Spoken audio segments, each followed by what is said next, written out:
peace must be our goal and our guide. And all that we strive for as a human family, dignity and hope, progress and prosperity, depends on peace. But peace depends on us.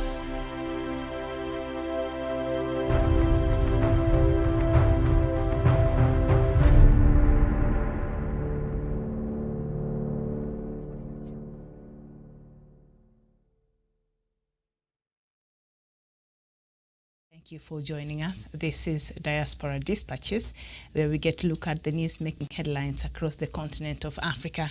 My name is Miriam Ogutu. Good morning, good evening, depending on where you're tuned in today. And indeed, we have a lot to talk about because there's a lot going on in the continent of Africa. And we start with the trending news right now, of course, in Tanzania.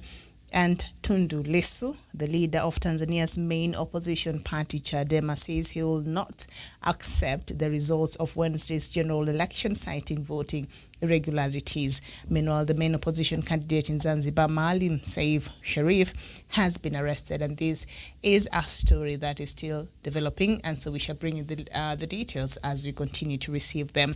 And still staying with Tanzania, Tanzania's Electoral Commission has dismissed opposition allegations of fraud in Wednesday's general election. The head of the National Elections Commission, Semitoklas Kaijange, says claims of fake ballot papers were unsubstantiated. The main opposition presidential candidate, Tundu Lissu, of the Chadema party, claimed that there were widespread irregularities and his agents were prevented from accessing polling stations. The opposition also said there were irregularities in the semi-autonomous archipelago of Zanzibar, where unrest marred early voting on the 27th of October. Local media have said voting passed off peacefully across mainland and Zanzibar. Results from the presidential elections are not expected for days. And then we go to Algeria, where Algeria's President Abdelmadjid Tebboune has been transferred to Germany for what state TV says are medical checkups. Mr. Tebboune had been admitted to hospitals in Algeria on Tuesday. Now, the nature of his condition has not been revealed, but there has been speculation that he's been infected by coronavirus. On Saturday, Mr. Tebboune went into 5 days of voluntary self-isolation at the advice of his doctors after many of his aides and government figures tested positive for COVID-19. And then we go to Ethiopia. And Ethiopia's popular singer Tewodros Kasahum, known by his stage name Teddy Afro, has urged the government to prevent inhumane acts of violence against civilians. Ethnic-related unrest continues to be a challenge for the government. Only last week, at least 31 people were killed by unknown militants in southern Ethiopia. We go to Liberia, where Liberian President George Weah will not seek a third term in office, his chief of staff has said. The West African country is preparing for a referendum on proposed changes to the constitution to reduce the number of years in a presidential term from 6 to 5. The opposition says the constitutional change will allow President Weah to seek to extend his presidency with other regional leaders. But the president's chief of staff, Nathaniel McGill, told a journalist in the capital, Monrovia, that the president had not yet even finished his first term. And then we go to Guinea, and the U.S. has expressed concern over the inconsistencies in preliminary results of Guinea's presidential election. In a statement, the U.S. Embassy spoke of lack of transparency in vote tabulations and inconsistencies between the announced results and tally sheets resulting from polling stations. Guinea's 82-year-old President Alpha Conde won a controversial third term in office, according to a preliminary result amid violent protests across the country. The U.S. has urged all parties to peacefully resolve electoral disputes through established institutions. It said it supported diplomatic efforts by West African Regional Bloc ECOWAS, the African Union, and the United Nations. The main opposition leader, Selou Delien Diallo, has declared himself a winner and was prevented from leaving his house until Wednesday, when he said the security officers outside his home had been withdrawn. And then we go to Cameroon, and President Paul Biya of Cameroon has declared Saturday a day of national mourning for 7 students brutally murdered in Komba in the restive southwest region. The children were killed last Saturday at the Mother Francisca International Academy by gunmen who stormed the school. The government and separatists have been blaming each other for the attack. On Saturday, flags will fly at half-mast across the country. In a decree, President Biya instructed the security services to take appropriate measures to bring the perpetrators to justice. Parts of Cameroon have been gripped with unrest since Anglophone groups stepped up their push for independence in 2016. Anglophone activists say the country's French-speaking majority is marginalizing the English-speaking minority. And then we go to Senegal, where Senegalese President Macky Sall has dissolved his government, according to a statement from the presidency. President Sall has signed 4 decrees to that effect. No reason was given for the move or when the new cabinet is likely to be formed. The dissolved government had 32 ministers and 3 state secretaries. While awaiting the putting in a place of a new government, this is what a statement said, outgoing ministers and secretaries of state are charged with carrying out their ongoing affairs. So that is also another developing story that we shall be following up for you. And then we go to South Africa, where South African President Cyril Ramaphosa is self-quarantining at home after coming into contact with a dinner guest who tested positive for COVID-19. A spokesperson for Ramaphosa said he learned Tuesday that he had come into contact with the infected person while attending a fundraiser dinner with 35 other people for South African schools in Johannesburg last week.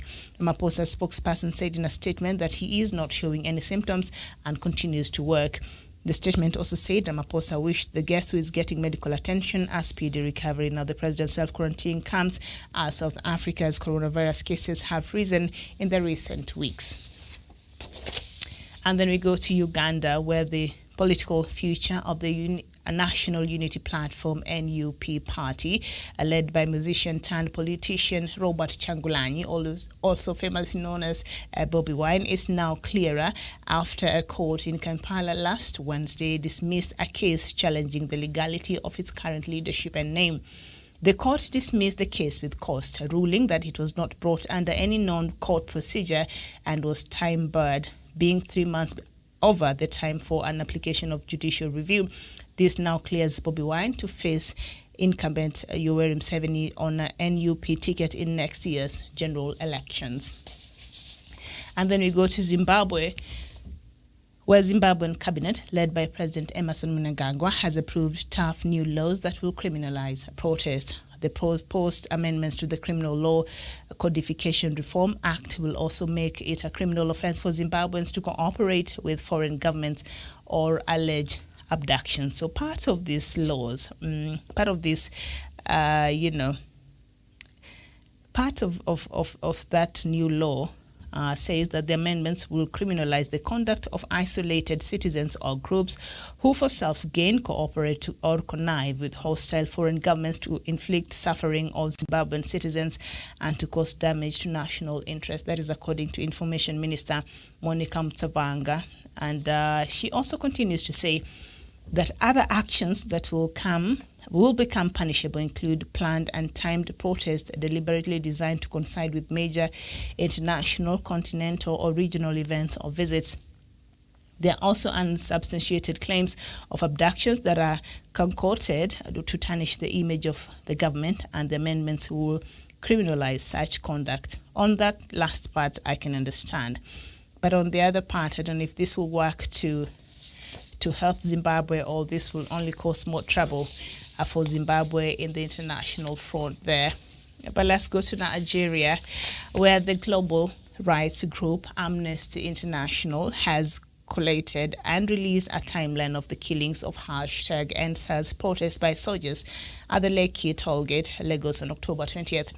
The Amnesty International said its crisis response experts investigated and verified social media videos and photographs that confirmed that security forces were present at the Lekki toll gate when the shootings occurred. The evidence was published on the group's website on Wednesday.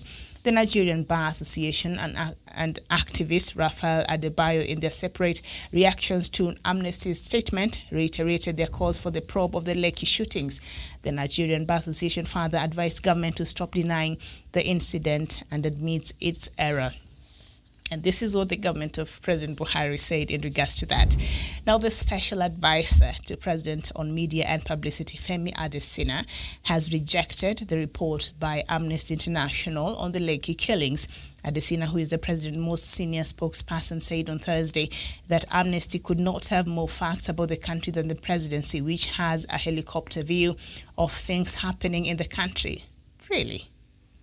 Okay, now speaking on Channel's television Sunrise Daily program, Adesina said the looting and rioting were not caused by the military shootings because there was already violence before the Lekki incidents. Now, responding to a question on the Lekki shootings, he said, this is what he's quoted as saying, "You are not quite correct. You are falling for the narrative of Amnesty International." I guess that is what after the host of the show asked him if at all the military killed the protesters there. So he's saying you're not correct. You're falling for the narrative of Amnesty International, and Amnesty is wrong. Anarchy had broken loose before even Lekki. The prisons in Benin and Oko had been broken open before Lekki. Orile police station had been banned before Lekki. And also, the special advisor to the president, Femi Adesina, the same person we just talked about up there, says during the same interview, he said that looting of warehouses and shops by hoodlums was not necessarily caused by poverty, but by the pandemonium that accompanied the hashtag #EndSARS protest. Now, he was speaking during that show there that I just mentioned for you. So, interesting events there. So let's just see how the Nigerian government will be dealing with that. And of course, that is a story that we have been following for you. And also the story from Tanzania. The country went to its elections yesterday, and already, there has been some alarming news coming from Tanzania itself. We had a show nearly 2 hours earlier on that we looked at the situation and the current affairs and, and everything else surrounding this election a few hours ago. So I will not go into too much details, but as we speak, right now, the latest from Tanzania is that the main opposition candidate in Zanzibar, Maalim Seif Sharif, has been arrested. So this is a story that is still developing, so we don't have any much details, but you're waiting to hear what's really happening there in Tanzania. Of course, the opposition party has come out and said it will not accept the results of Wednesday's general election, citing voting irregularities. And of course, we know right now, even international, any foreign media house has been barred from covering, the election there in Tanzania. So a lot of things are happening that are not right and are not in tandem with the tenets of democracy there in Tanzania. And so that is also a story that we are following for you. Another story that we've been following for you is these killings that happened there in the Cameroon, where children were killed. 7 students were killed in a classroom in a school known as Mother Francisca International Academy there in Kumba.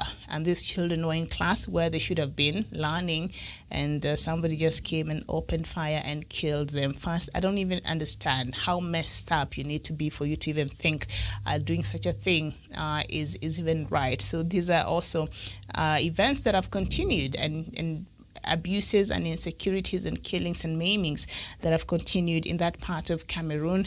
And President Paul Biya has come out and declared Saturday a day of national mourning for these 7 students. President Paul Biya, after you have mourned on Saturday and the flags have flown half-mast, and then what?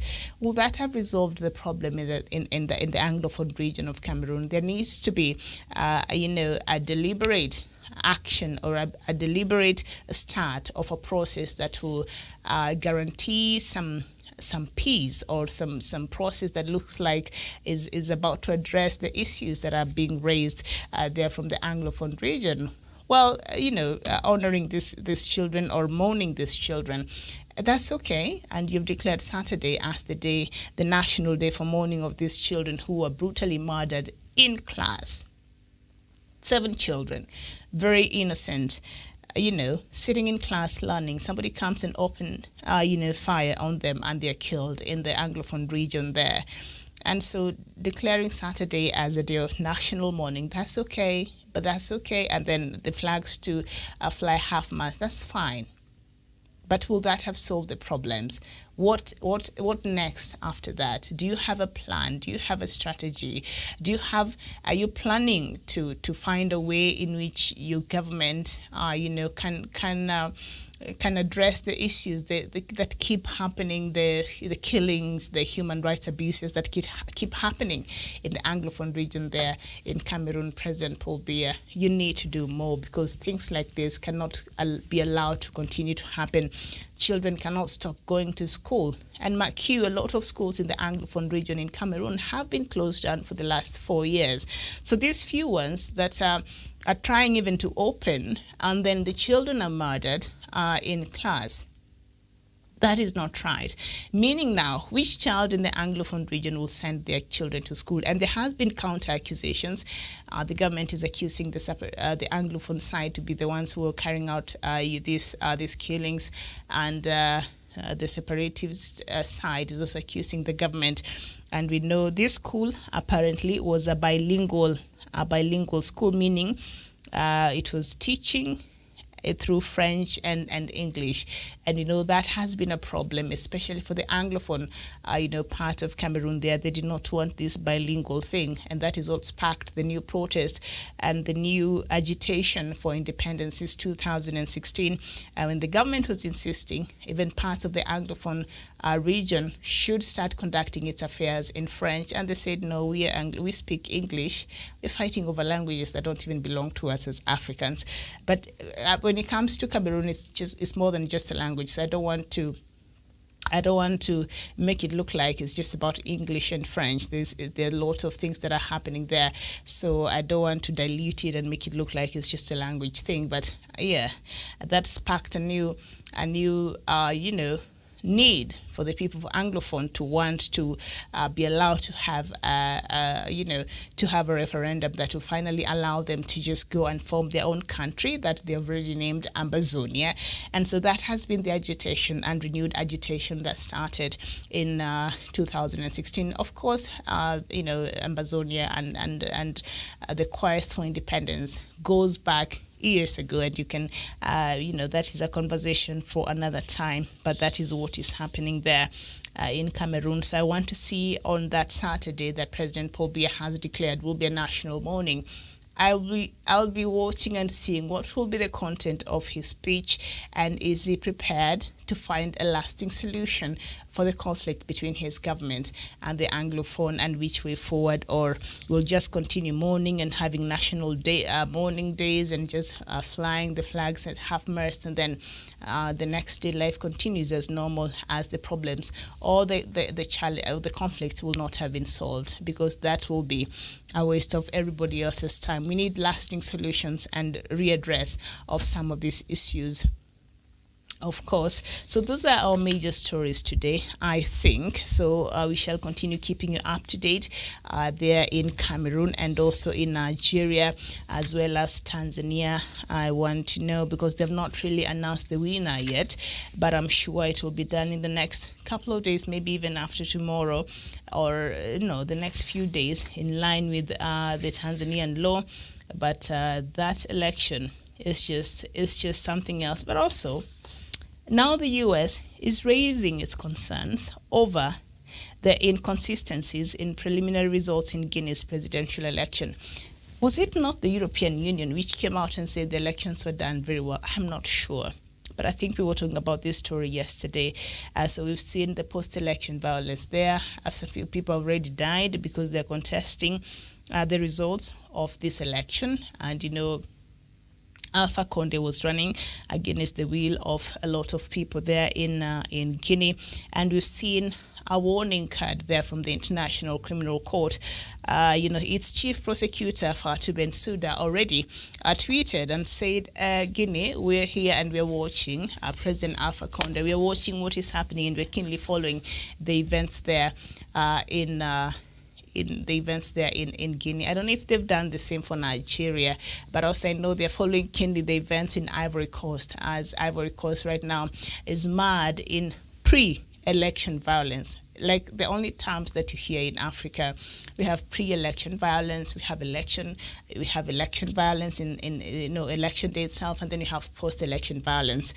I just hope to live to see a day where these are things that we will not be witnessing here in the motherland. But, democracy, I think these are the pangs of, a growing democracy here in the continent that is quite elusive in a lot of countries. But I think as long as we're still here, since there's hope for better days ahead, I guess, at this point, it's just when you read all these stories coming from the continent, when you read, say, a story from Nigeria there, where even I'm not in Nigeria, but I saw clearly videos that were even being broadcasted live of protesters being killed by security officials there in Nigeria, and the government has not even taken responsibility. It's not even talking about it. And when you see a special advisor to President on media and publicity, Femi Adesina, going out at this time that is very sensitive, you would think so many people have lost their loved ones. I've been going through all these stories of people giving testimonies, how they have suffered in the hands of SARS before, or how their loved ones have suffered, others who were abducted and disappeared. And so it's a very sensitive for the country of Nigeria. And you're seeing a spokesperson who I think is speaking. When you hear a spokesperson for the president speak, he's not speaking his mind. He's speaking for the office that he is representing, coming out and saying all this looting and whatever happened in Lekki and other regions there in Nigeria, this was not caused by SARS. Like, this was he said this was not caused by poverty. This was not caused by poverty, but by the pandemonium that accompanied the hashtag #EndSARS. Why would somebody go steal food in a warehouse if they're not hungry? Like, please, what is the logic behind that? By the time I feel I want to go, steal some food, is because maybe I'm hungry. Maybe I'm hungry, and I'm not saying it's the right thing to do. It's absolutely out of order and should not be encouraged. But by the time somebody feels, I have an opportunity and I could get myself a few kilograms of whatever it is, some people who are full and who are well fed or have enough in their homes, they cannot be going and breaking warehouses and stealing. So, of course, poverty was one motivating factor. And, of course, outside of what SARS has been doing in Nigeria, the other factors really that have acted as catalyst or fueling this protest to another level, that now other issues had been boiling. So #EndSARS, hashtag #EndSARS was just a catalyst so that for people to come out and express their frustration over this long period of time. So for this government spokesperson to go out there and first of all dismiss this report by Amnesty International, and there are clear videos and information that you could verify from Nigerians themselves, showing that the security officials there in Nigeria participated, in these killings of the protesters. Even, I think, and you just gonna go out there as a spokesperson of the president and just dismiss as if nothing really happened. Well, I saw another video where a police took aim at a protester, a very young boy, and he was murdered. And you're just going to come out and rubbish, the death of, Nigerians there. And there has been reports that even some police officers were murdered. So these are things that I think it's quite sensitive, and Nigeria is at a very sensitive, place. So it will be necessary or wise, especially on the government's part, to address some of these issues with the sensitivity it deserves. Otherwise, when this advisor of President Buhari comes out and makes such statements, it is not helping the situation at all. If anything, it might only work to fuel even more tensions there, because these people are trying to tell you, this is what we want, this is how you feel, and then you're just going to go and rubbish everything. Then they'll be like, all right, so we thought you were hearing anything that we've been saying, but apparently you've not been, because this statement shows that the office of President Buhari, as it has always been claimed, is quite aloof and out of touch with the real issues that are affecting Nigerians. Very well. Thank you so much. This has been Diaspora Dispatches. Hopefully we can see each other here tomorrow. But for now, my name is Miriam Mugoto. It is bye-bye, and thank you so much for watching.